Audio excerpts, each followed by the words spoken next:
Imagine na taod na ka nag-gym pero wala gyapon kay resulta nga nakita. Walay kalahian. Dako lang gyapon ka or daot lang gyapon ka. Ngano man ka nga dugay ang imong progress. So today ato ang istoryahan. Anyways, I'm Sir J and today guys ato ang istoryahan unsa may mga factor or reasons nganong delay or hinay ang imong progress sa imong pag-achieve sa imong fitness goal. So, ang kining upat mao ni siya ang una, ang imuhang kaon which is imong diet, kaduha imong tulog, imong pahuway which is nade ang recovery nimo, katulo imong tubig or hydration, importante kay na. Dayon ikaapat mao na nang ang pag-gym or ang imong pag-workout which is mao na nay naa kay mga program diha nga gina-follow. So sa katong upat nga akong na-mention nga mo'y pinaka-essential nga masabtan nato sa gitawag nato pag-achieve sa ato ang goal. Atong unahon ang kining pag-gym kay murag mao gini siya daghang misconception nga daghang ma-depress ba nga gasigi sila gym na uban 4 to 6 times or uban pa gani 7 times a week mag-gym pero wa gyud sila result. So kung nag-focus man gud sila sa pagsige train pero wala to nila gitanaw ang lain nga factor which is ang imong diet, imong pahuway, imong hydration. So karon atong unahon ang gym. Ang sa gym ang good, ang naka-advantage sa pag-gym, sa pag-build og muscle kung ganahan ka mas dali imong progress.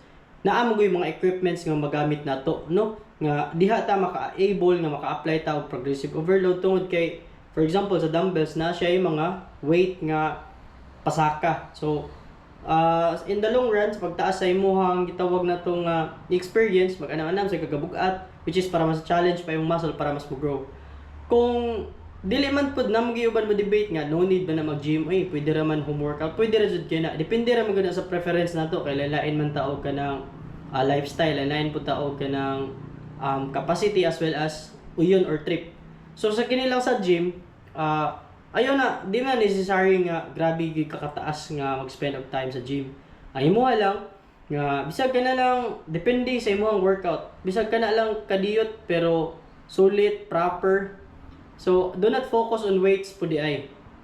Focus ang gitawag nato gibugaton nga insakto ra para nimo nga kaya nimong i-execute og tarong ang exercise as well as ang pag-execute nimo kay proper gid ang form para iwas injury at the same time dali ka makatrack sa imong progress kung nakita ba nimo nga na ba ka improvement or wala.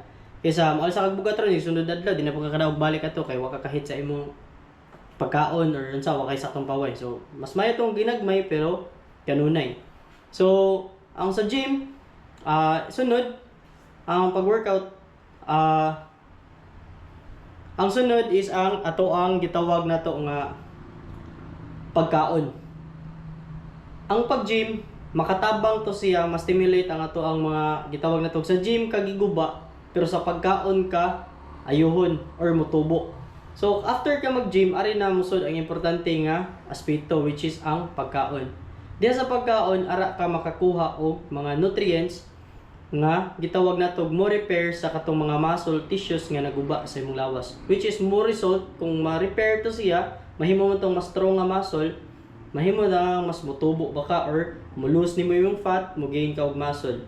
Okay? So ina na nga concept mo nang motubo nga maabot ang time nga mapurma jud ka. So dili man siya dali, ay pagdali pod kay di ginadali kay lain ba gyud tawag kanang body type no? Naay kanang mga tawo nga daot, naay tawo nga mga tambuko, na poy mga tawo nga maskulado daan. So nagdepende gina ang progress nimo, depende ra pod sa imong body type, depende sa kining upat nga akong gisgutan nato karon imong mabuhat. So mao na sa pagkaon importante jud kayo siya kay ang gym gamay ra kay nga percent mga 10% ra na ang pag-exercise but ang imong kaon para lang nako almost 90%. Okay? So sunod ang imong gitawag nato nga pahuway.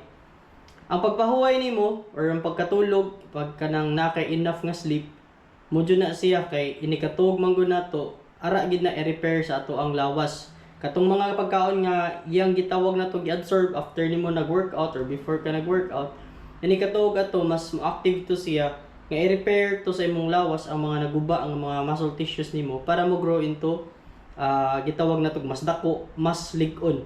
Okay, so mo na siya purpose nga nung mo workout ka sa gym, imong gub-on imong muscle, ini human, imong kaunan para maka-recover, ini kahuman, pahuway ka. And ako na lang po i-appeal diri largo ang katuang tubig, which is ang hydration. So kibaw ta pila ka percent ang tubig sa atong lawas, almost 70% I think. So imagine na inana ka dako ang percent sa tubig sa imong lawas. So imagine na lang unsay mahitabo nimo kung kuwangan ka ana or wa ka magkuan. So ma-dehydrate gid ka. Once ma-dehydrate ka, imong muscle dili ka recover, pwede ka mag-cramps, pwede ka ma-injury. Worst, napay mga butang nga lain mahitabo sa imo. So kini siya nga upat, essential kayo ni siya nga dili lang pag gym ay ginauna nga sa gym ra ka motubo. Ang gym usara na siya ka facility or lugar which is mas mapadali ang imong pag-achieve sa imong goal, which is mas advantage na siya kaysa kanang mag-calisthenics lang ka or mag-home workout. Pero if unsay preference mo, basta dapat mag-uban jud ning upat. Kung dili mag-uban ang upat, na kay mo fail ani nga area, mahinay-hinay gid gamay imong progress. So kanaa lang, and if naabot ka ni og watch ani nga video, salamat sa imong pagtan-aw, and hinahinay lang kog himog mga contents. I'm not good or dili ko pro sa fitness, but I try my best nga makakuha og mga lessons and ma-share sa inyo ha, kay para sa mga beginners or mga nagkat-on sa or willing mo invest sa ilang health, nasa may idea nga makuha gikan sa kuha nga mismo na ako anang na-experience. So that's it guys. I'm Sir Jay, and salamat sa inyong pagtanaw, and I hope inyong i-share, inyong i-like, comment sa mo guys, anything guys kung asan niyo kita na nga video, and ay mo kalimot sa pag-subscribe sa kuha channel. So salamat and God bless, and see you in the next video.